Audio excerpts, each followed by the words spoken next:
Okay, so it's a pretty simple concept that's been brutally plunged into all of our assholes by every parody-churning machine there is out there in the wide world of American media crap. Haha, that's right. It's the Purge, where a big old bunch of daddy Republicans get their friends excited for one night of killing. One night only. Per year. Yeah, we all know what the Purge is, we all know the concept. The challenge has always been that because of the concept being as unique and interesting as it is, fairly, there's a lot of pressure on exactly what kind of story you tell there, and it is always exactly the same. Survivalist story, thriller, not really a horror, never really a horror film. They always act like the horror films, they're not really. And it's always about a group of varied people trying to survive the night, that's it. Except for the first one, but that was just mad. Anyway, since they are finishing with the fifth one, we're gonna rank the Purge movies today. They're gonna keep going. What have I done? Run! Stay strong now. I'm coming.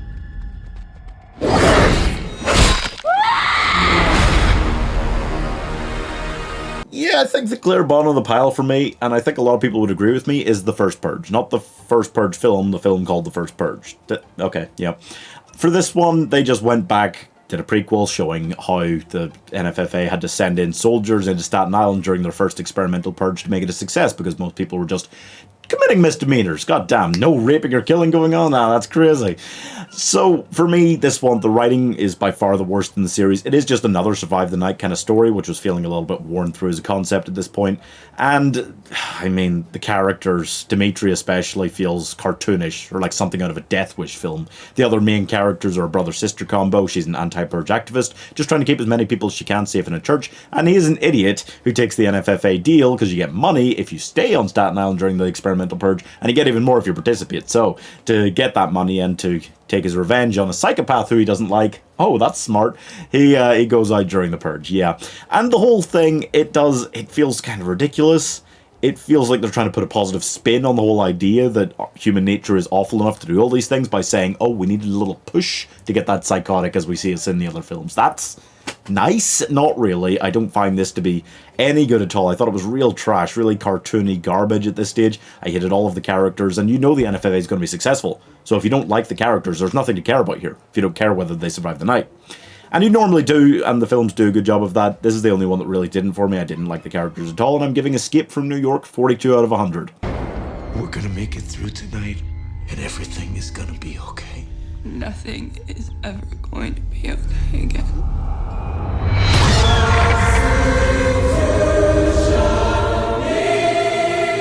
Obviously, the original Purge film couldn't get any higher than 4th place here, and I want to be an advocate for it, because I've been complaining just now about the others feeling very formulaic. But to actually take this concept and boil it down to a first film that was just a glorified home invasion movie? That's insane. It feels like they were trying from the get-go to make it into a franchise while holding all of their best cards to their chest.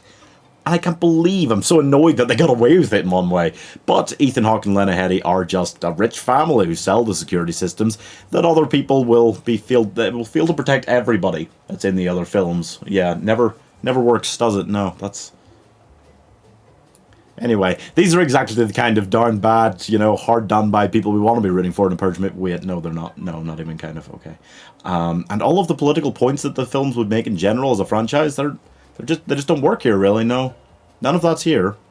It does generally, I think, have better writing than the other ones. The rich family, they have their security systems, but then their idiot son lets one up to get a homeless guy in, and then these other rich people who want to purge him come and knock politely and ask for him back, and they don't give him back because they would rather save one random man than their children's lives. Alright. None of this really tracks. I do think it's different to the other films. That's not a good thing, because this isn't really what you want from a Purge movie when you hear the concept, but watching it back now, knowing what you're getting from it, it is fairly good at what it does. That's just not what we wanted to see, So I'm not going to complain about this overall, and I'm giving Knock Knock 56 out of 100.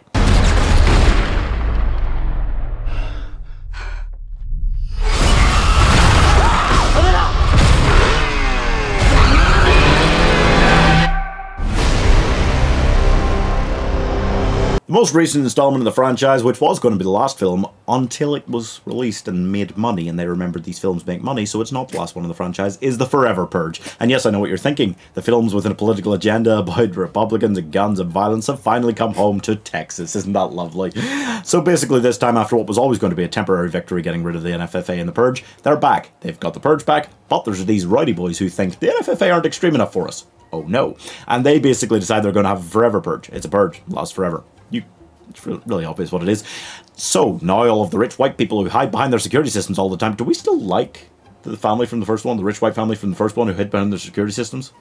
Are we meant to like them anymore? Because in this one, we don't like them that much. Anyway, there's this ranch family, they're white, they have been their security systems, they've got all these servants, workers, like Juan and his wife Adela, who went through a lot to come through the Mexican border to the US border, but now they're running with their rich white friends all the way back to the Mexican border in a kind of day after tomorrow style shenanigans, reverse Uno card, what is this? That's not the way things normally work. What's going on there? Craziness. And the Mexican border, it's only staying open for a limited time. They've got unique, good characters who I like. There is this real time limit factor to it. There's a real switch up to the normal formula. It is still survive. It's survive the day instead of survive the night. It's still the same formula, but there is more of an end goal. They have to get to this place instead of just, oh, get to this place where we think we're safe. Oh, we're not. Keep going. Oh, no, we're not safe here either. Keep going. It's different. I liked that difference. I don't think overall it is, it's in a league of its own for me in these films. It's clearly better than the two we've talked about. It's clearly worse than the two we haven't talked about. I think a lot of people seem to agree with that. It's pretty obvious for me that that's the way it is. I do like the characters well enough. I like the story and the writing well enough as well. And I like that this was a bit of a change-up. But I enjoyed it in a kind of, this is more of the same, but it's done pretty well sort of way. So I'm giving From Dusk Till Dawn 63 out of 100. The bidding will start at 200,000.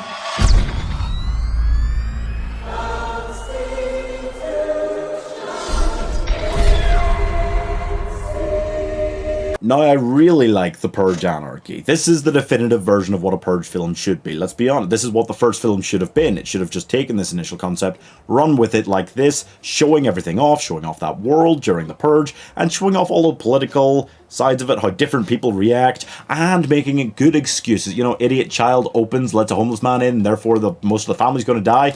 Idiot child, hate him, why would I like that character? Instead, you've got sensible reasons for these people who don't want to be out in the Purge and aren't suited really to being out in the Purge. You've got this mother and daughter who are dragged from their home by paramilitary groups who work for rich families who just want these people to be brought to them so they can purge from the safety of their own home. You've got this man and woman whose car broke down, otherwise they would have been home safe in time for the Purge. And you've got this guy, this torn hero who has a dawn deadline to get to the man who he blames for killing his son because he wants to purge him. But he also wants to help out these people because he's a generally good guy and he's an off-duty cop. Weird to think how cops get involved in this as well. They've got so much more training. It's scary. Ugh. Especially in light of all the current stuff about cops in America.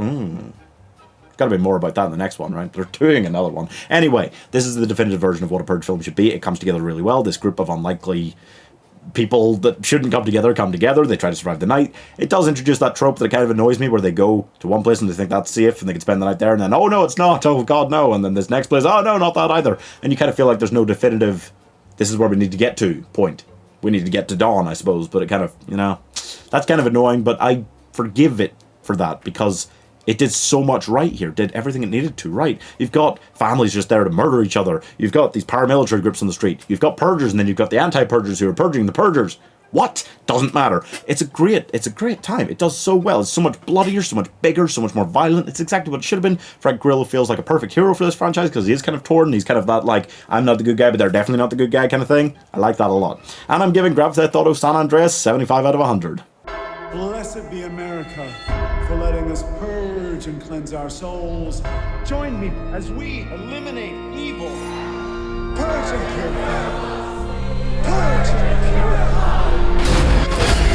And finally, and first in our ranking, is the Purge election year. Yes, not only was this the most timely of all the films, it was called election year and set in an election year, and it was a violent film.